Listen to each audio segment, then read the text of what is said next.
이번 주간부터는 또 에베소서 아마 다음 주까지 이어질 것입니다. 에베소서를 공부하겠습니다. 하나님 말씀은 에베소서 1장 1절에서 6절까지입니다. 에베소서 1장 1절 하나님의 뜻으로 말미암아 그리스도 예수의 사도된 바울은 에베소에 있는 성도들과 그리스도 예수 안에 있는 신실한 자들에게 편지하노니 하나님 우리 아버지와 주 예수 그리스도로부터 은혜와 평강이 너에게 있을지어다. 찬송하리로다. 하나님 곧 우리 주 예수 그리스도의 아버지께서 그리스도 안에서 하늘에 속한 모든 신령한 복을 우리에게 주시되 그 창세전에 그리스도 안에서 우리를 택하사 우리로 사랑 안에서 그 앞에 거룩하고 흠이 없게 하시려고 그 기쁘신 뜻대로 우리를 애정하사 예수 그리스도로 말미암아 자기의 아들들이 되게 하셨으니 이는 그가 사랑하시는 자 안에서 우리에게 거저 주시는 바 그의 은혜의 영광을 찬송하게 하려는 것이라. 오 하나님 아버지 은혜를 감사합니다. 이 놀라운 하나님의 말씀을 공부할 수 있는 기회를 허락하여 주시니 감사를 드립니다. 오 주님, 이 놀라운 기회를 잘 성령께서 도와주시고 인도하여 주셔서 이 하나님의 에베소서를 통하여 주시는 말씀을 잘 깨닫게 하여 주시옵소서. 우리 주 예수 그리스도 이름으로 감사하며 기도드리옵나이다. 아멘. 이 에베소서를 우리가 이제 공부를 하는데 이 에베소서는 책을 모르는 사람은 그냥 여러 편지 가운데 하나겠지만요. 이 내용을 알면은 감당할 수 없는 그야말로 우리 성경 가운데서도 가장 높고 깊은 하나님의 뜻이 나타나 있는 책입니다. 비록 그 내용은 6장까지죠. 짧지만은 6장까지의 아주 짧은 편지지만은 다른 편지와 달리 여러분 우리 데살로니가서 바로 직전 했잖아요. 데살로니가 편지를 할 적에 어떻게 나옵니까? 데살로니가 성도들과 그 교역자였던 바울과의 과거의 이야기들이 많이 나오냐. 과거에 내가 너에게 있을 적에 가르쳤고 그리고 그때 내가 손으로 직접 일했고 그래서 그때 수신자와 발신자 사이의 개인적인 그런 관계에 대한 그런 이야기들이 많이 나와 있죠. 에베소는 그런 게 거의 없어요. 거의 없습니다. 그대로 마치 신학적인 논문처럼 그 내용도 창세전부터 시작해서 그리고 모든 하나님의 구원 경륜의 마침까지에 이르는 그 내용들이 이 짧은 편지 속에 담겨 있는 것입니다. 혹자는요, 우리 매일 성경에도 나오네요. 매일 성경 그 제목 밑에 보세요. 붉은 글씨. 로마서와 더불어 바울 서신의 양대 산맥이라고 불리는 에베소서는 하나님의 영광스러운 계획으로 우리를 인도합니다. 아니요. 로마서보다 더 깊어요. 분량은 짧지만, 왜냐, 그럼 로마서는 우리의 어떤 이 죄성, 그리고 하나님의 그 예수 그리스도의 구원, 그리고 성령의 보정에 대한 말씀들이 나옵니다. 현재적인 그런 것들이 나와요. 또 우리 개인적인 그런 내용들, 우리 개인의 구원에 관한 내용들도 그 속에 있습니다만은 이 에베소서는 교회론에 중점을 두고 있고요. 교회 뿐만 아니라 창세전에 오늘 읽었던 우리 본문에도 나오지만 창세전이면 어디예요? 우리 성경 창세기는 창세의 이야기잖아요. 하나님이 천지를 창조하시는 이야기로부터 시작하잖아요. 그 전의 상태까지 거슬러 올라가고 그 유명한 하나님의 애정.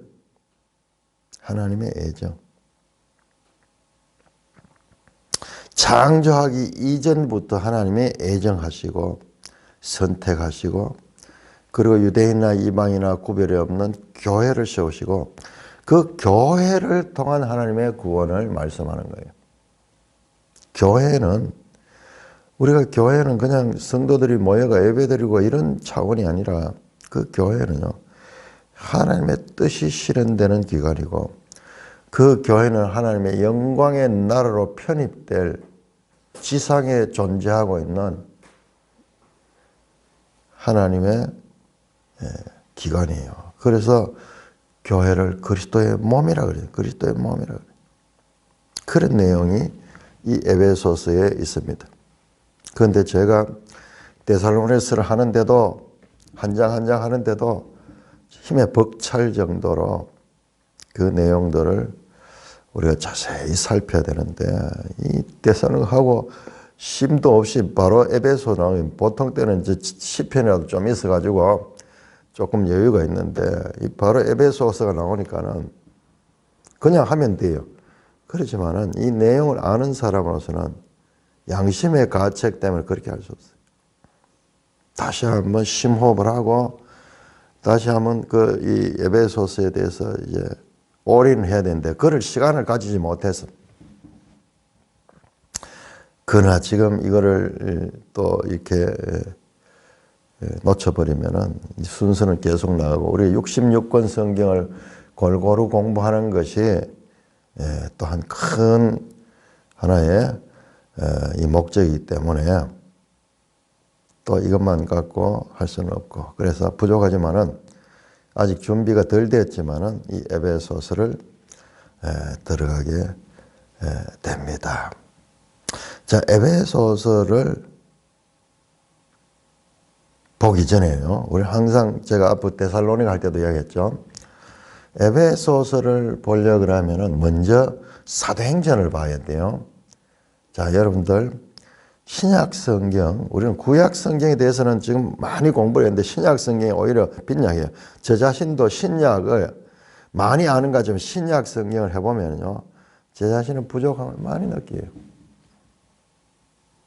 신약 성경, 특히 바울 서신은 항상 무엇과 연관이 되느냐? 그러면 사도행전과 연관이 돼요.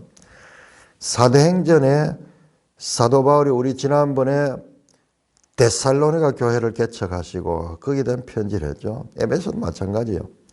사도 바울이 데살로니가에서 다시 베레아로 갔다가 베레아에서 아덴으로 갔다가 아덴에서 다시 이 고린도로 갔거든요. 그런데 이 에베소는 이쪽 지역은 전부 마게도냐예요. 빌립보.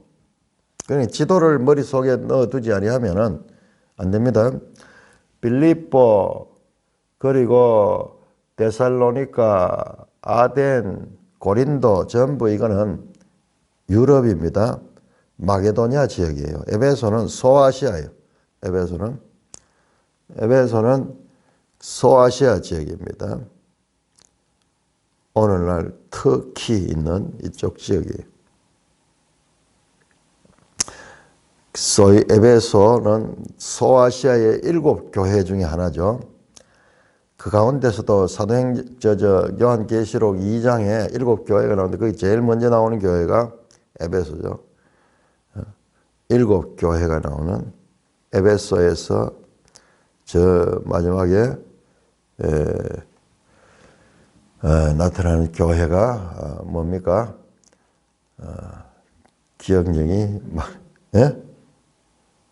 히에라폴리스가 있는 그곳. 아니요. 7교회 가운데 사도행전, 요한계시록 7교회요. 이렇게 기억력이 이제 떨어져 버려요. 라오디게아 교회네요. 라오디게아 교회. 라오디게아 교회. 이 7교회 가운데 첫 번째로 나오는 교회고, 그리고 우리가 이 에베소서를요, 에베소가 처음에 이야기했죠. 우리 매일 성경에 나오지만 로마서와 더불어 바울 서신의 양대 산맥이라 불린다 할 정도로 이 에베소는 깊은 내용이거든요. 그러면 이 깊은 내용을 편지를 할 때는 수신자들이 데살로니가 같이 어린 교회 같으면은 못 알아듣잖아요. 이 편지가, 에베소서가 이렇게 깊은 내용의 편지들을 담고 있다는 것은 그것을 편지를 받는 자들의 수준도 높다는 거예요. 데살로니가서는 사실상 주로 예수님의 재림에 대한 문제를 다루고 있잖아요. 재림. 앞으로 이 재림에 대해서 그들이 가지고 있는 거기에 대한 이제 정보를 우리가 재림에 대한 정보를 그걸 통해서 많이 얻지만 그 내용은 전부 재림과 연관되어 있어요. 그러나 이 에베소는요 그런 내용이 아니에요. 말씀드렸듯이 창세전부터 하나님의 구원의 경륜을 담고 있는 거예요. 그래서 예수 그리스도 오시고 그 다음에 유대인과 이방인이 차별 없는 구원에 대한 말씀도 나오시고 이 모든 것들이 하나님의 뜻 가운데서 하나님의 구원의 경륜의 깊은 것들을 가장 잘 나타내는 것이 이 에베소입니다. 말씀드렸듯이 우리도 읽으면은 이 내용이 쉽지 않아요. 정말 어려워요. 우리가 오늘 6절까지 읽었는데 이것만 가지고도 어마어마한 설교를 할 수 있는 분량의 내용들이. 이런 내용을 받는 에베소 교회는 어떤 교회일까? 자, 우리 사도행전 19장을 한번 찾아보겠습니다. 그냥 되는 것이 아니고 제가 말씀드렸죠. 이제 우리가 신약 성경을 공부를 하면 항상 사도행전과 연결하면서 바울 서신을 봐야 된다. 자, 19장이에요. 19장.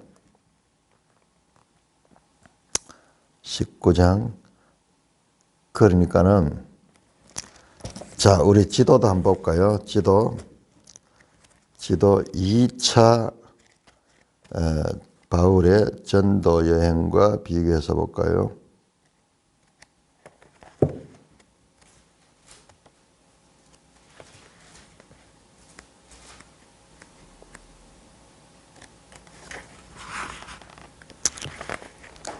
자, 2차 전도 여행을 보시면은 360쪽이거든요. 360쪽.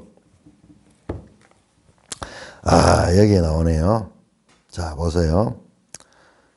왜 지금 마게도냐에서 아시아를 거쳐가지고 마게도냐로 가야 되는데 지금 순서는 우리 앞에서 공부했던 데살로니가가 사도행전 17장에 나오거든요.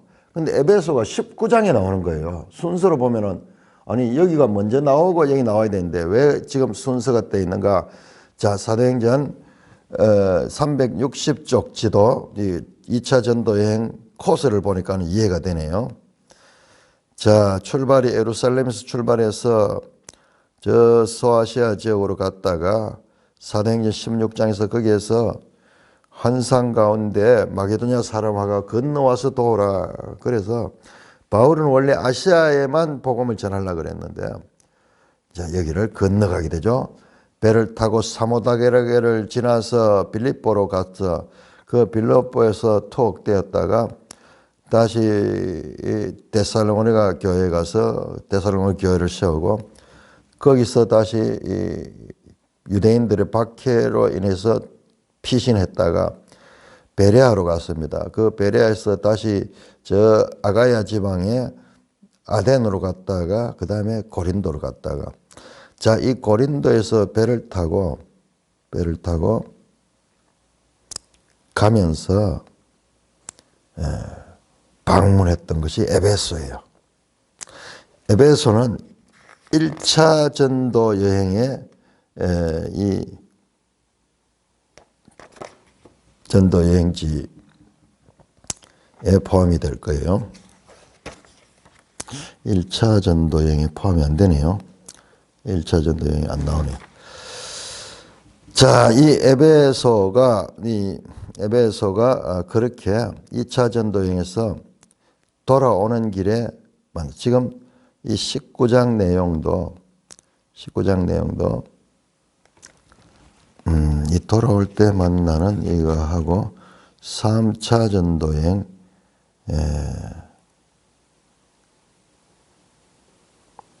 3차 전도 여행 때 여기에 3차 전도 여행 때 이 소아시아 7교회를 통하고 있네요.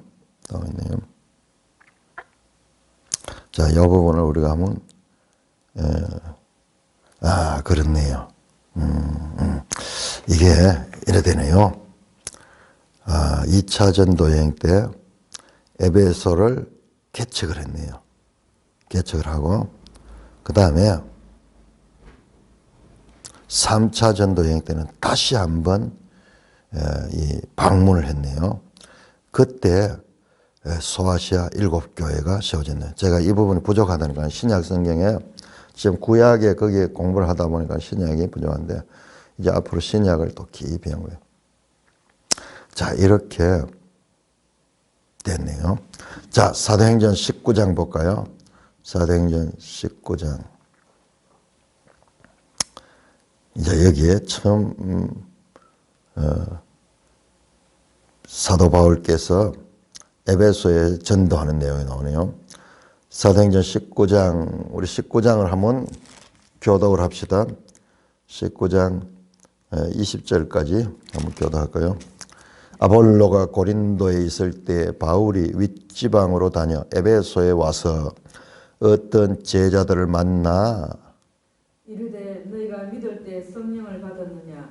이르되 아니라 우리는 성령 계심도 듣지 못하였노라. 바울이 이르되 그러면 너희가 무슨 세례를 받았느냐? 대답하되 요한의 세례니라. 바울이 이르되 요한이 회개 세례를 베풀며 백성에게 말하되 내 뒤에 오시는 이를 믿으라 하였으니 이는 곧 예수라 하거늘.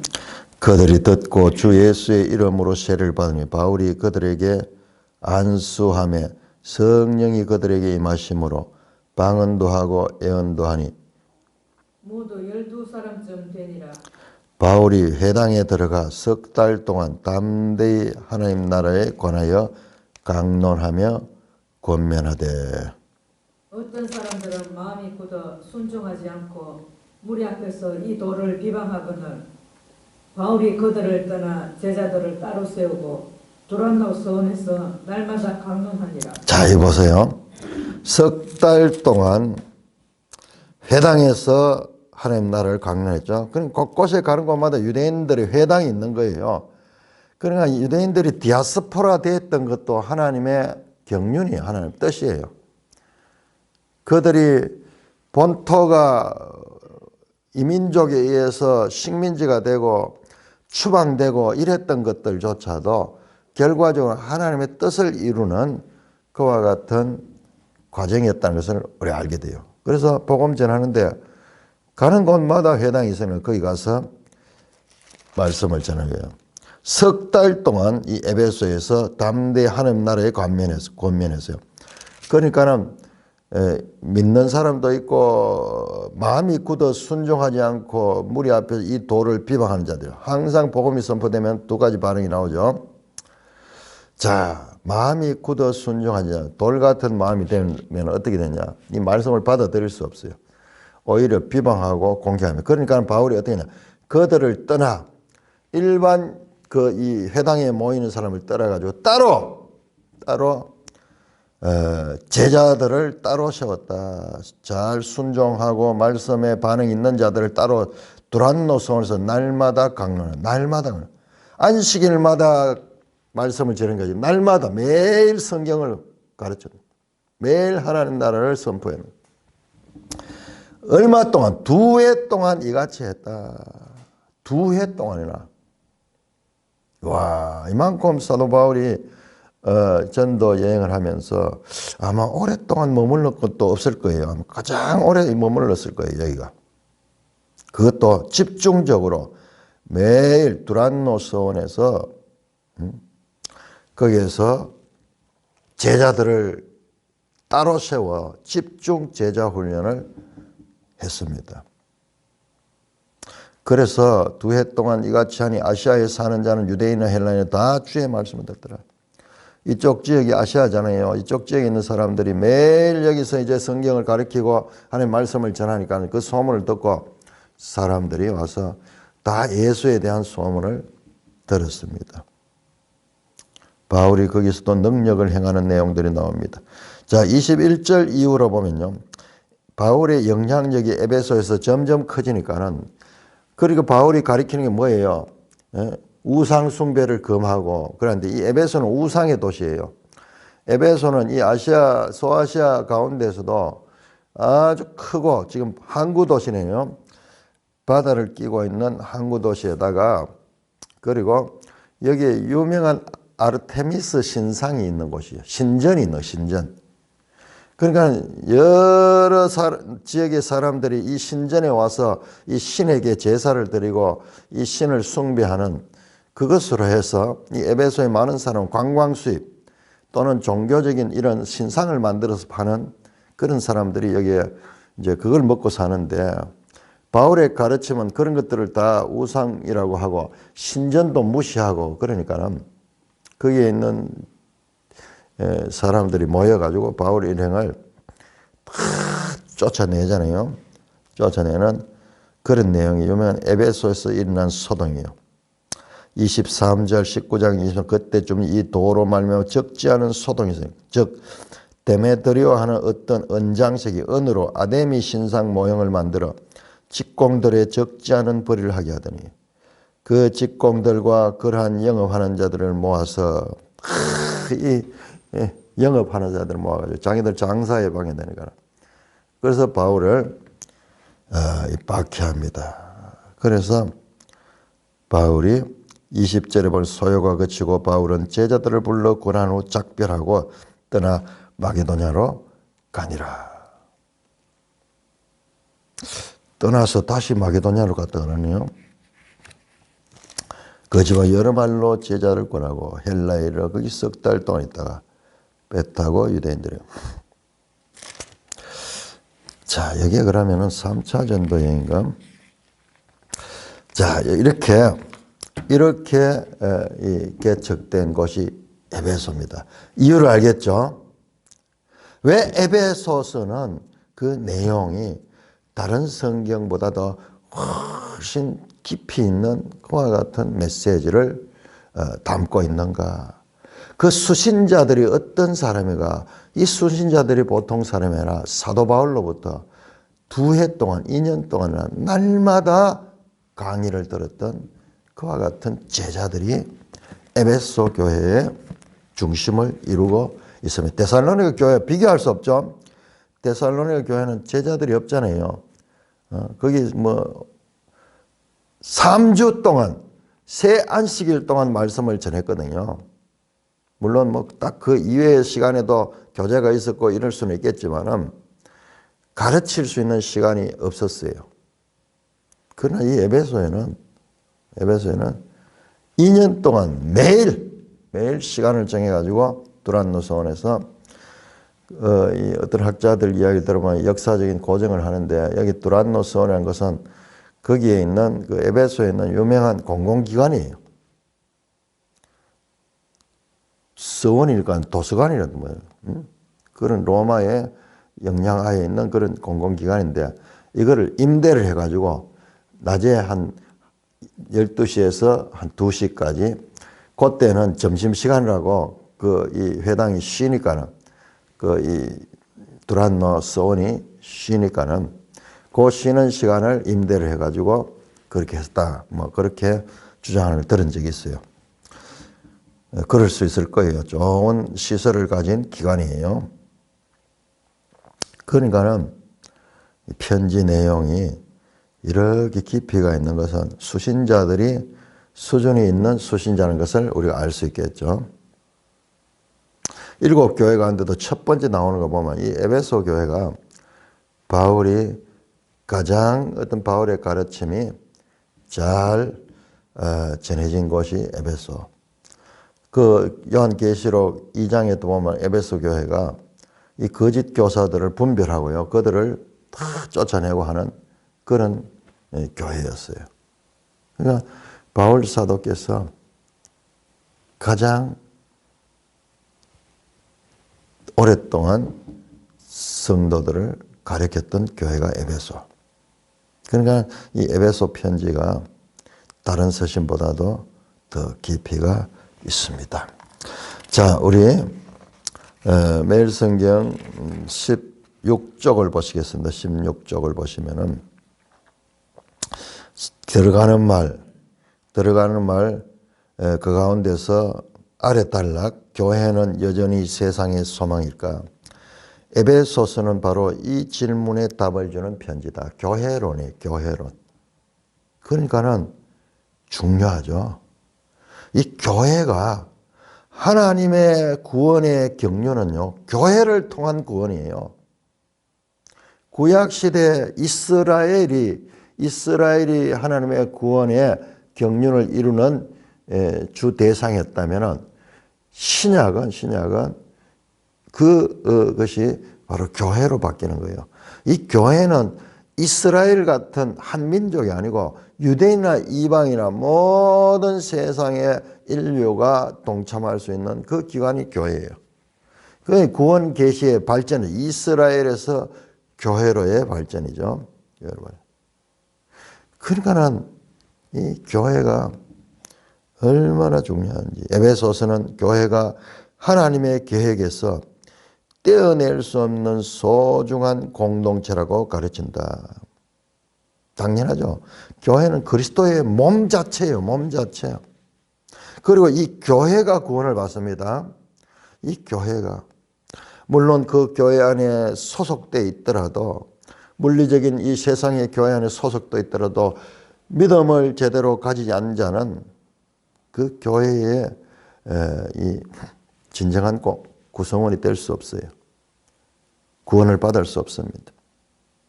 그렇지만은 그 교회라는 기관을 통해서 하나님은 구원의 역사를 펼치는 거죠. 하나님의 구원의 경륜이에요. 우리는 교회 공동체를 통해 구원을 알고 하나님의 사랑의 눈을 뜨며 영적으로 성장하고 사탄과의 영적 전쟁에서 이길 수 있다. 세상에 이런 공동체가 어디 있어요? 우리가 이 지역에서 지금 이런 이 건물에서 임대를 해가지고 지금 이렇게 사역을 하고 있지만은 여러분 한번 보세요. 주변에 큰 건물도 많고 좋은 건물도 많고 그렇지만은 어느 건물 속에서 하나님의 말씀을 눈만 뜨면 하나님의 말씀을 가르치며 그 말씀을 배우고 그 말씀을 강론하고 그 말씀 안에서 하나 되려고 노력하고 그 말씀 안에서 자라가는 그런 기관이 세상에 어디에 있어요? 어디에 있어요?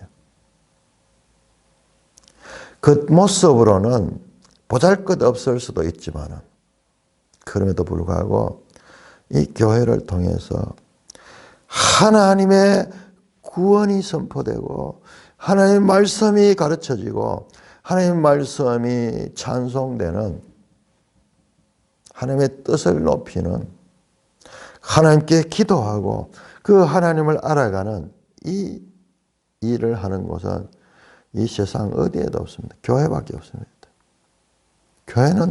교회에 와서 오히려 세상 이야기를 하면 그게 잘못된 거예요. 온통 우리의 삶의 현장은 세상의 일들 속에 살아왔지만 교회 오면 우리가 하늘에 속한 백성처럼 그렇게 그 하나님은 이 교회를 통하여서 하나님의 구원을 알고 하나님의 사랑을 알게 되며 영적으로 성장하고 사탄과의 영적 전쟁에서도 이길 수 있는 힘을 주고 원리를 주고 가르침을 주고 있죠. 하나님의 방식은 교회다. 하나님은 교회를 통해 에클레시아, 교회에 대한 기대와 소망을 이뤄가는 시대에 에베소는 다시 한번 교회에 대한 소망과 기대를 꿈꾸도록 눈을 열어준다. 여전히 교회는 세상의 희망이다. 우리 한국 땅에 교회가 예배당이 참 많죠. 이것은요 참 복된 것이에요. 정말 복된 것이에요. 물론 그 예배당들이 다 하나님의 뜻을 제대로 이렇게 나타내고 있는 것도 있고 그렇지 않는 것도 있겠지만 그럼에도 불구하고 교회에 와서는 성경 읽고 찬송하고 기도하고 교회에 와서는 그렇게 해요. 그러니까 신비죠. 신비죠. 저 유럽처럼요 큰 건물을 가지고 있는 그런 이 것들보다도요 지금 그게 멋있잖아요. 멋있고 무슨 권위가 있어 보이잖아요. 근데 우리 한국에는 뭐 상가에도 임대돼 있고 뭐 곳곳에 여기에 뭐 동네 속에도 있고 뭐 조그마한 그 교회도 있고 이게 뭐요?